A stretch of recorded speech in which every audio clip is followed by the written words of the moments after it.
உறவுகள் அனைவருக்கும் வணக்கம். இன்று சிறப்பு நேர்காணலில் யார் நம்மளோட இணைஞ்சிருக்காங்கன்னா, தமிழர் மீட்பு கழகத்தினுடைய நிறுவன தலைவர் திரு மரியாதைக்குரிய வரலாற்று ஆசான் மரியாதைக்குரிய அண்ணன் திரு கரிகால பாண்டியர் தான் நம்மளோட இணைஞ்சிருக்காரு. அவர்கிட்ட நிறைய கேள்விகள் இருக்குது. அவர்கிட்ட கேட்டு நம்ம தெரிஞ்சுக்குவோம். வாங்க. நல்லா இருக்கீங்களா? நலமாக இருக்கு தம்பி. சரிண்ணே. இப்போ சமீபத்தில் அண்ணன் செந்தில் மலர் அவரை கைது பண்ண சொல்லி நிறைய இடத்துல போராட்டம் பண்ணுறதெல்லாம் நீங்கள் பார்த்துருப்பீங்க. இப்போ அவர் சர்ச்சைக்குரிய பேசி ஆபாசமாக பேசிட்டாரு அப்படின்னு சொல்லி அவரை கைது பண்ணணும்னு சொல்லி நிறைய இடத்துல போராட்டம் நடந்துக்கிட்டு இருக்கு. அவருடைய ஆதரவாளர்கள்லாம் கைது பண்ணக்கூடாது, சரியாக தான் பேசினார், வரலாற்று ரீதியாக தான் எடுத்து வச்சிருக்காரு அப்படின்னு சொல்லி ஒரு தரப்பு பேசுகிறாங்க. இந்த பிரச்சனைக்கு என்ன காரணம்? அவர் பேசினது அப்படி ஒரு தமிழ் தேசிய ஒரு தலைவராக தன்னை பன்முகப்படுத்தி கொண்டு தமிழ் தேசியத்தில் ஒரு பயணிக்கக்கூடிய ஒரு அரசியல் தலைவர், ஒரு வரலாற்று ஆசிரியர், அப்படி ஒரு தலைவரை இன்னொரு தலைவரை அப்படி பேச வேண்டிய தேவை எப்படி வந்தது? அவர் பேசிய வார்த்தைகளை நீங்கள் எப்படி பார்க்குறீங்க? இல்லை, தொடர்ந்து தென் தமிழகத்தில் 20 ஆண்டு காலத்திற்கு மேலாக நீர்த்து போயிருந்த இந்த சாதிய கொலைகள் இப்போ தலைவிரிச்சு ஆடுது. தேனி, திண்டுக்கல், மதுரை, ராமநாதபுரம், குறிப்பாக திருநெல்வேலி, தூத்துக்குடி இந்த மாவட்டங்களில் தலைவிரிச்சு ஆடுது. 300க்கும் மேற்பட்ட கொலைகள். அதில் குறிப்பாக தேவேந்திர குல வேளாளர் சமுதாயம் 100க்கும் மேற்பட்டவர்கள் வெட்டி படுகொலை செய்யப்பட்டிருக்காங்க. அப்போ தொடர்ந்து நடக்கிறதுனால அங்கங்கே ஆர்ப்பாட்டங்கள். அதே மல்லர் பேராயத்தினுடைய தலைவர் தமிழ்மாறன் அவர்களுடைய தலைமையில் இந்த தொடர் படுகொலை கண்டித்து ஒரு ஆர்ப்பாட்டத்தில் மல்லர் மீட்பு கழகத்தினுடைய தலைவர் அண்ணன் செந்தில் மல்லர் அவர்கள் கண்ணியமான பேச்சுகளை எடுத்து வச்சிருக்கணும். அதில் ஒருமையில் பேசியது ஒரு பக்கம், அது தவறாக இருந்தாலும் சட்டம் தனது வேலையை செய்யட்டும், நீதிமன்றம் அதற்கு தண்டனை கொடுக்கட்டும், அதில் மாற்று கருத்து இல்லை. ஏன் அவர் தேவையற்ற பேச்சு இது தேவையா? இந்த தேவையற்ற பேச்சை கண்டிக்கிறோம் அப்படிங்கன்னா அந்த தேவையற்ற பேச்சு எங்கேருந்து வந்துச்சு நல்லா புரிஞ்சுக்கணும். செந்தில் மல்லர் தேவையற்ற பேசுவதற்கு காரணம் என்ன? அப்போ இதற்கு தேவையற்ற பேச்சுக்கு காரணம் பிஎம்டி மீடியா. எசக்கி ராஜா, அந்த பிஎம்டி மீடியாவில் ஒரு தம்பி, ஒரு சின்ன பையன் வேலை செய்யலாம் பார்த்தீங்களா, ஆறுமுகம், அந்த தம்பிதே தொடர்ந்து செந்தில் மல்லரை எவ்வளவோ அவதூறமாக கீழ்த்தரமாக பேசுமோ. பட்டியல் சாதி, பல்லர்களுக்கு 5 கேள்வி, பல்லர்களுக்கு 10 கேள்வி, பல்லர்கள் போர் செய்தார்களா, பல்லர்கள் அடிமைகள், பல்லர்களுக்கு உளமைச்சூடு போடப்பட்டது. செந்தில் மல்லர் பண்ணிவாயன். செந்தில் மல்லரை எவ்வளவு கீழ்த்தரமாக பேசணுமோ. ஒரு தனி மனிதனுடைய கோபம் என்பது இயல்பு. அவனுக்கு எடுத்து வைத்த கேள்வி அந்த மீடியாவுக்கு தொடர்ந்து இந்த சமூகத்தை இழிவுபடுத்துகிற அந்த கோபம் தான் செந்தில் மலர் அந்த விதத்தில் பேச வச்சுச்சு. ஒரு சின்ன பையன் பேசுகிறான்னா அதுக்காக போகக்கூடிய தலைவர் அவரும் சரிசமமாக பேசுகிறது எப்படி நியாயமாக இருக்கும்? இருக்கட்டும். அப்போ ஒரு தலைவரை இன்னைக்கு குறைச்சி மதிப்பிட்டார், வார்த்தைகளை சொல்லிட்டார் அப்படிங்கிறதுக்காக அவர் தலைவருக்கு, முத்துராமலிங்க தேவருக்கு அவர் கொடுத்த பதில் அல்ல. அந்த பிஎம்டி மீடியா எசக்கி ராஜாவுக்கும் அந்த மீடியாவுக்கும் கொடுத்த பதில் நல்லா புரிஞ்சுக்கணும்.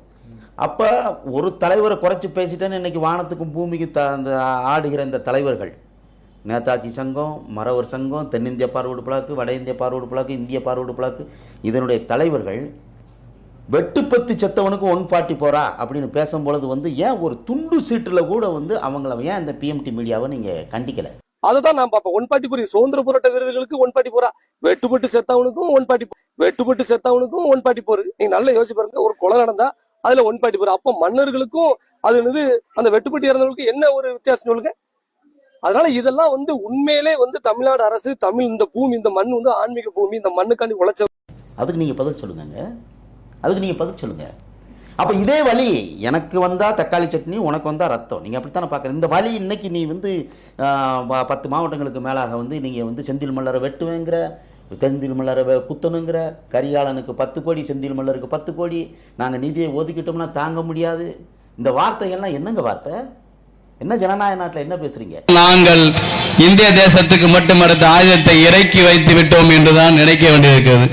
மீண்டும் நாங்கள் கையில் எடுக்கும் சூழ்நிலை ஏற்பட்டால் தென் தமிழகம் 5 நிமிஷமாகாது. ஆப்பநாடு மரவர் சங்கத்துடைய சொத்து மதிப்பு 50 கோடி. 10 கோடியை ஒதுக்கிவிட்டால் காவல்துறை இவ்வளவு காலம் தாழ்த்த தேவையில்லை. அனைத்தையும் நாங்களே சரி செய்து விடுவோம்.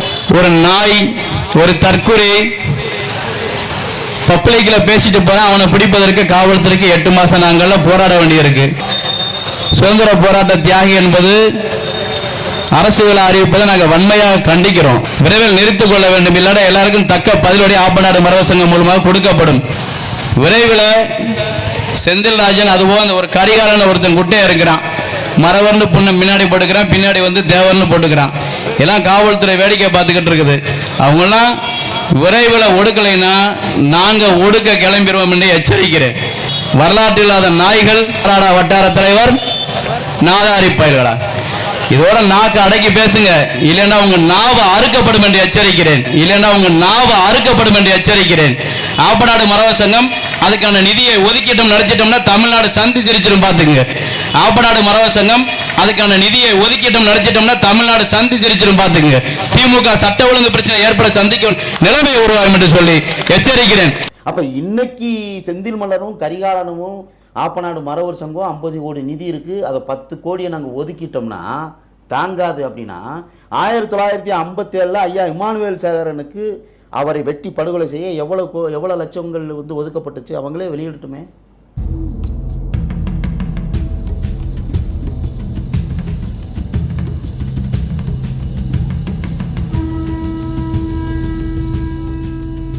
அதை பகிரங்கமாக உட்காந்து பேசுவோமா? அப்படியெல்லாம் வந்து ஆதாரம் இல்லாமல் சொல்றீங்க, எப்படி சொல்றீங்க நீங்க? எப்படி ஆதாரம் இல்லாமல் எப்படி சொல்ல முடியும்? செந்தில் மல்லர் பேசுனது என்னங்க? அவர் எதுவும் தப்பா? ஐயா முத்துராமலிங்க தேவர் ஒரு 100 ஆண்டு கால பாரம்பரியமான ஒரு சங்கம், நீங்க திடீர்னு அப்படி போய் குற்றச்சாட்டு வைக்கலாமா? எந்த ஆதாரத்தில் நீங்க அப்படி சொல்றீங்க? எந்த ஆதாரத்தில்? இன்னைக்கு ராமர் பாண்டியன் கொலை வழக்கில் அந்த குற்றவாளிகளை கொண்டு போய் ஏங்க அவங்க ஆஜர்படுத்தணும்? ராமர் பாண்டியனுக்கும் அந்த கொலை குற்றவாளிகளும் தனிப்பட்ட பகை. அவங்க ஆப்பநாடு மரவர் சங்கத்துக்கு அதுக்கு என்னங்க இருக்கு?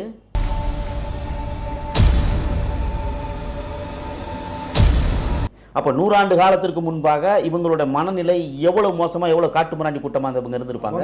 ஒரு சமுதாயத்துக்கான ஒரு அமைப்பு, ஒரு சங்கம், அவங்க சமுதாயத்தை சேர்ந்த நபர்கள் அந்த வழக்கில் சிக்கும்போது அதை வந்து அவங்க அரணா நிற்கிறாங்க, இதுல என்ன தவறு இருக்குன்னு கேட்குறேன். சரி, மணிமண்டபம் 3 கோடி கட்டும் பொழுது இமானுவேல் சேகரனுக்கு மணிமண்டபம் கட்டக்கூடாதுன்னு நீதிமன்றத்துக்கு போறாங்களே, இது எந்த விதத்தில் எத்தனை தலைவர்கள் அதை கண்டிச்சாங்க?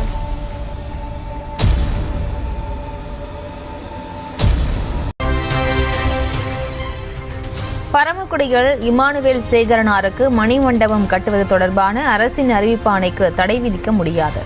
தமிழக அரசின் கொள்கை ரீதியான முடிவில் தலையிட விரும்பவில்லை என உயர்நீதிமன்ற மதுரை கிளை கருத்து. ஐயா முத்துராமலிங்க தேவருக்கு 16 கிலோவில் நாங்கள் தங்கம் போடும்போது யாராவது எதிர்த்தாங்களா? கிராமத்தில் உள்ள முத்துராமலிங்க தேவர் சிலைக்கு ஞாயிறன்று நேரில் வருகை தந்த முதல்வர் ஜெயலலிதா தனது சார்பில் 13 கிலோ தங்க கவசம் அணிவித்தார். நினைவிட பொறுப்பாளர் காந்தி மீனாள் நடராஜன் ஜெயலலிதாவை வரவேற்று நினைவு பரிசு வழங்கினார். கட்டக்கூடாதுலாம் சொல்லலாம், இதை சொல்றது கேளுங்க. கட்டக்கூடாதுங்கிறது அவருடைய நோக்கம். அவர் சுதந்திர போராட்ட வீரர் இல்ல. சுந்தரலிங்கத்துக்கு நீங்க வைக்கலாம் சிலை, அவருக்கு வைக்கக்கூடாது. அவர் எந்த மிலிட்டரியில் இருந்தார், அவங்களோட தொடர்ந்து வைக்கக்கூடிய தரவுகள் புரிஞ்சுட்டீங்களா? இமானுவேல் சேகரனுடைய மணிமண்டபத்தை கொண்டு போய் நிறுத்த வேண்டும் என்று போனது, தொடர்ந்து அவரை அவதூறாக பேசியது யார்? அவதூறாக பேசினது யாரு? முருகன்ஜி. போன ஆண்டு கால் தூசிக்கு போடுவானா இமானுவேல் சேகரனா? இத்தனை தலைவர்கள் இருந்தாங்களே. இதே தமிழர் மீட்பு களம் இந்த கரிகாலன் வந்து இமானுவேல் சேகரனுடைய கொலையை முத்துராமலிங்க தேவரோட பொருத்தி பேசக்கூடாதுன்னு நான் சிறை சென்றேன். அப்பெல்லாம் இனிச்சு கிடந்துச்சு அந்த தலைவர்களுக்கு பூரா. சிறை என்றுமே ஒருபோதும் எங்களை சிதைக்காது, அது எங்களை செதுக்கும் என்பதை இந்த இடத்தில் பதிவு செய்ய நாம் கடமைப்பட்டு. மல்லரிய கருத்து என்னுடைய வாழ்வியலில் ஒட்டுமொத்த லட்சம் ஆண்டுகளுக்கு நீண்ட நெடிய வரலாற்று பெருமை கொண்ட தமிழர் என்ற தொன்மையான தேசிய இனத்தின் அடையாளம் மல்லர் வரலாறு, தமிழர் வரலாறு. அந்த தமிழர் வரலாற்றில் எவராவது எவனாக இருந்தாலும் சரி, எம்மிடத்தில் அந்த தலித்திய கருத்தியலை திணிக்காதே. அது எமக்கான விடுதலை அல்ல, எம் மக்களுக்கான விடுதலையும் கிடையாது. நாங்கள் எந்த காலத்திலையும் எந்த வாழ்வியலிலும் ஒடுக்கப்பட்டவர்கள், அடக்கப்பட்டவர்கள், வஞ்சிக்கப்பட்டவர்கள், ஆதி திராவிடர்கள், தலித்தியவாதிகள் எந்த இடத்திலும் சான்றுகள் இல்லை. மீண்டும் மீண்டும் தலித்தியம் என்ற சொல்லாடல் எம் மண்ணில் என் மீது திணிக்கப்படும் பொழுதுதான் நாங்கள் வேதனை அடைகிறோம், உணர்ச்சி வசப்படுகிறோம். அதை என் அன்பிற்குரிய உறவுகள் புரிந்து கொள்ள வேண்டும். அப்போ ஒரு தலைவனை தொடர்ந்து வந்து வெட்டுப்பத்து செத்தவன் இசைக்கிராசா சொல்லும் பொழுது, தொடர்ந்து இந்த சமூகத்தை அவர்கள் நோண்டும் பொழுது, அப்போ இருக்கிற தலைவர்கள், மரவர் சங்கத்தோட தலைவர்கள் எத்தனை பேருங்க நீங்க வந்து கண்டிச்சிங்க? வளர விட்டுட்டு இன்னைக்கு தேர் இழுத்து தெருவில் விட்டுட்டு இன்னைக்கு வந்து செந்தில் மலர் எப்படி செந்தில் மலர் என்ன பேசிட்டாரு? முத்துராம் நீங்க போராடுறீங்க. மரவர் சங்கம் அப்படிலாம் வந்து ஒரு மரவர் சங்கமா இருந்து வழக்கு தொடுத்தனால அவங்களுக்கு அது வந்து எதிராக தெரியுது. அவங்க வழக்கு எப்படி கொடுக்குறாங்கன்னா, அது வந்து சந்தை மார்க்கெட் பகுதி, மக்கள் அதிகமாக வசிக்கிறாங்க, வேற இடத்துக்கு இந்த இடத்துல இருக்கு சரியில்லைன்னு தான் அவங்க வழக்கு போறாங்க. நான் அப்படி யோசிக்கிறேன். நீங்க வந்து காழ்ப்புணர்ச்சின்னு சொல்றீங்க. இப்ப சௌத்திரியோ இல்லை இசைக்கிராசாவோ பேசுறாங்கன்னா, இன்னைக்கு எப்படி இந்த சங்கங்கள்லாம் போராடுதோ அது மாதிரி நீங்க வந்து ஒன்று போராடி இருக்கணும், இல்லை வழக்கு சட்ட ரீதியாக நீங்க அணுகிக்க வேண்டியதானே. அதுக்கு வந்து நீங்க திரும்ப வந்து ஒரு தலைவரை வந்து இப்படி பேசுவதனால வந்து என்ன பயன்? அதனால அந்த தலைவர் என்ன பேசினாரு சொல்லுங்க. அவ்வளோ பெரிய தலைவர் போய் ஒரு வட்டார தலைவர்ன்றீங்க, சாதி சங்க தலைவர், சாதிக்கு ஒரு சாதி சங்க அவர் தேசிய தலைவர் இல்லைன்றீங்க, அப்புறம் ஐயனைக்கு பழைய அவர் அனுப்பவே இல்லைன்னு சொல்லி குற்றச்சாட்டுறீங்க, அவர் வந்து டெபாசிட்டியில் இருந்தாரு, தேர்தலில் டெபாசிட்டியில் இருந்தாருன்னு சொல்றீங்க. இப்படி அடுக்கடுக்கா போய்கிட்டே இருக்கீங்க. இதெல்லாம் இப்போ இந்த காலத்துக்கு இதை வந்து இதெல்லாம் சொல்லணும், இதை பேசணும் என்ன அவசியம் இருக்கு? நீங்க சொல்ல வேண்டியிருக்கு. அப்படி சொல்லலாமா? அவங்க ஒரு பெரிய பிம்பமா ஒரு கடவுளுக்கு நிகராக அவங்க வந்து வணங்கி இருக்க ஒரு குறியீடா அவங்க பார்க்குறாங்க, சமூகத்தின் குறியீடா பார்க்குறாங்க. உங்களுக்கு ஒரு தனிநபர் தனி அமைப்பு பேசினா அவருக்கு நீங்க பதில் கொடுக்கலாம், இல்லை சட்ட ரீதியாக நீங்க பேசலாம். அவர் பேசுனால நாங்கள் இப்படி பேசுவோம் அப்படின்னு பதில் இப்படி பேசிட்டே போனா இது எங்க போய் முடியும்? அதாங்க இமானுவேல் சேகரனுக்கு மணிமண்டபம் கட்டக்கூடாது, அங்க வந்து மக்கள் கூட வேண்டிய இடம்னு சொல்றீங்க. அதே ஐயா முத்துராமலிங்க தேவருக்கு பசுமண்ணில் மணிமண்டபம் கட்டினாங்க இல்லைங்க, நம்ம வழக்கு கொண்டு போய் மதுரை உயர்நீதிமன்றத்துக்கு சென்றோமா? பார்த்தீங்களா? இல்லை. 16 கிலோ 17 கிலோ தங்கம் போட்டாங்களே, அது யாரும் போடக்கூடாது நம்ம ஏதாவது சொன்னோமா? இல்லை. இந்திய சுதந்திரம் வாங்கி கொடுத்த ஐயா காந்திஜி இருக்காரு. அதில் வந்து இன்றைக்கி ஒரு தமிழகத்தில் மொத்தமாக எடுத்துகிட்டா 10 சிலை 15 சிலை தான் இருக்கும். இன்றைக்கி தென் தமிழகம் முழுக்க ஐயா முத்துராமலிங்க தேவரோட சிலைகள் இருக்குது. அதெல்லாம் இடையூறாக இருக்கணும். நம்ம எங்கேயாவது போனோமா? புரிஞ்சுட்டிங்களா? இது வந்து அந்த இடத்துல வந்து அவருடைய பிறப்பு என்பது பொய் அப்படிங்கிறது வந்து செந்தில் மல்லரோட வாதமாக இருக்குது. அதை உண்மையான சான்றுகள் இருந்தால் அவங்க எடுத்து வைக்கட்டும். 30ல் இறந்தார் பிறந்தாருங்கிற ஒரு சான்று இருக்குது. அதை அந்த தரப்புகள் மறவர் சங்க தலைவர்கள் அவர்கள் எடுத்து வைக்கட்டும். இல்லை நாங்கள் அவர் 28ல் சாகலை 30ல் இறந்தாருங்கிற சான்றுகளை வைக்கட்டும்.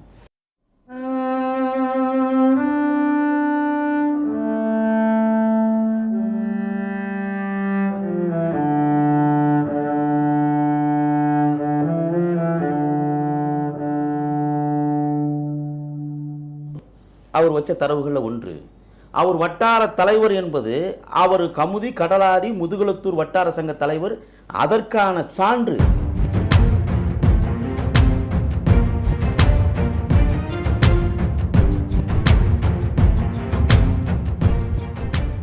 அந்த சீட்டு ஒரு பிறப்பு இறப்பு ஒண்ணுன்னு அவங்க சொல்றாங்க, அவங்க நம்புறாங்க. அது இருந்துட்டு போகுது, இல்லை இல்லாமல் கூட போகுது. அதை எதுக்கு நீங்க கேட்குறீங்க அப்படின்னு கேட்குறேன் நான். ஆமாம், இமானுவேல் சேகரனுடைய பிறப்பு அவருடைய சுதந்திர போராட்டத்தில் இருந்தாரா, இல்லாமல் கூட போனாரா, இல்லை அவர் எப்படி இருந்தாருன்னா உங்களுக்கு என்ன? அதை எதுக்கு நீங்கள் எதுக்கு எடுத்து பேசணும்? வெட்டுப்பத்தை நீங்கள் எதுக்குங்க பேசணும்? அப்போ எனக்கு வந்தால் தக்காளி சட்னி, உங்களுக்கு வந்தால் ரத்தம், அப்படித்தானுங்க? ஒரு தலைவனை தொடர்ந்து நீங்கள் பேசுவீங்க. யார்? சங்கிலியிலிருந்து முருகன்ஜியிலிருந்து அவன் வந்து இமானுவேல் யார், பொம்பளை பொறிக்கு எத்தனை வார்த்தைகள் அவதூறுகள் பேசுனீங்களே. இப்ப செப்டம்பர் 11 சொல்லுவேன், இமானுவேல் யார்? அவன் இமானுவேல் இந்த நாட்டில் வெட்டி கொல்லப்பட்டவன், அவன் அக்யூஸ்ட், அவன் பொண்டாட்டியில கூட அவனை மதிக்கல, அவன் ராணுவத்தில் யார்? அவன் இமானுவேல் யார்? அவனுக்கு பணம் கொடுங்க, அவன் எந்த வருஷத்துல இருந்தா ராணுவத்தில் சொல்லி கொடுங்க. ஏன்னா இமானுவேலுக்கு விழா உடனே இமானுவேல் என்ன? இமானுவேல் விழா தம்பி இந்த முறை உசலம்பட்டி பகுதியில் யார் இமானுவேல் ஜெயந்திக்கு அந்த பக்கம் வரவே முடியாது, வரவும் விட மாட்டோம். கடந்த 5 ஆண்டுகளுக்கு முன்பு அடித்து விரட்டப்பட்டோம் நாங்கள் அங்கிருந்து வரக்கூடியவன். ஏன்னா யார் இமானுவேலா? யார் இமானுவேல்? அவன் இதை இந்த இடத்துல வந்து தமிழர் மீட்பு களமாக முத்துராமலிங்க தேவருடைய கொலையை நாங்கள் மறுதளிச்சு பேசும்போதெல்லாம் வந்து அப்போ இனிச்சு கிடந்துச்சு. இந்த வார்த்தைகளை வந்து ஏன் நீங்கள் வந்து கண்டிக்கலை? நீங்கள் அதற்கு சொல்லுங்க, ஏன் கண்டிக்கல? அவர் வட்டார தலைவர் என்பது வந்து யார் கண்டிக்கணும் எதிர்பார்க்குறீங்க? யார் கண்டிக்கணும் நீங்க? இன்னைக்கு வந்து செந்தில் மல்லரை நீங்க கைது பண்ணுங்க, அவர் பேசியது தவறுன்னு எல்லா பேரும் சொல்றீங்கல்ல, அப்ப அதே வழி எனக்கும் இருக்கும்ல. ஏன் வந்து இமானுவேல் சேகரனை வந்து அவருடைய படுகொலையை கொச்சைப்படுத்தி பேசும் பொழுது இதே பிஎம்டி மீடியாவை ஏன் வந்து இவர் திருமாரஞ்சி போன்ற ஆட்கள், ஸ்ரீவை சுரேஷ் தேவர் போன்ற ஆட்கள் வந்து மகாராஜா போன்ற ஆட்கள் ஏன் அவங்களை கண்டிக்கல? இல்லை, அது திருமாறன் சொல்றாரு, நான் பேசியிருக்கேன்னு சொல்றாரு. இப்போதாங்க பேசியிருக்காரு. தேரெழுத்து தெளிவில் விட்டது யாருங்க? நான் மறைமுகமாக பேசியிருக்கேன், இதெல்லாம் சொல்லிக்கிட்டே இருக்க முடியாது, நான் கண்டிச்சிருக்கேன்னு சொல்றாரு அவர். அவரை நாங்கள் வந்து கண்டிச்சோம். நேரம் வாங்க, 10 கேள்வி 5 கேள்வின்னு பல்லர்களுக்கு வைக்கிறீங்க, நாங்கள் தான் பாண்டியர்னு சொல்கிறீங்க, வாங்க நம்ம உட்காந்து பேசுவோன்னு அண்ணனா அழைச்சோம், தம்பியா அழைச்சோம். அவங்க எதுவும் வந்தாங்களா? இல்லை பாண்டியர் மறவர்கள்னே அப்படின்னு எந்த சான்றும் அந்த இளைஞர்களுக்கு அவர் கொடுத்தாங்களா? எதுவும் கொடுக்கல. அப்போ பிரச்சனைகளை மட்டும் வளர்த்து குளிர் காஞ்சி தன் அமைப்பையும் அந்த மீடியாவும் வளர்க்குறதுக்கு மட்டும்தான் அந்த சமூகத்தை அவங்க பயன்படுத்தியிருக்காங்க.